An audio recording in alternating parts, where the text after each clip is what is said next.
दोस्तों, जीवन की कुछ महत्वपूर्ण बातें जरूरी जानना चाहिए या ध्यान में रखना चाहिए। सबसे पहली बात है कि माँ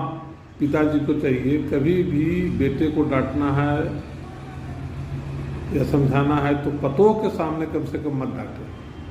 नहीं तो फिर उसकी पत्नी उसको बेचारा को कदर नहीं करेगा, आपके बेटे को कदर नहीं करेगा, आपको तकलीफ होगा। दूसरा चाहिए, बेटे को चाहिए कि कभी माँ पिताजी से कुछ गलती हुई या कुछ समझाना है या कुछ डांटना है, बोलना है तो कम से कम अपने पत्नी के सामने न बोले। इससे क्या होगा कि तुम्हारी पत्नी फिर तुम्हारे पिताजी को कभी माँ पिताजी को कदर नहीं करेगा तुम यदि ऐसा बोलोगे तो। और तीसरी बात ध्यान देना चाहिए पति को कि अगर अपनी पत्नी को समझाना है, डांटना है, कुछ बोलना है तो माँ पिताजी के सामने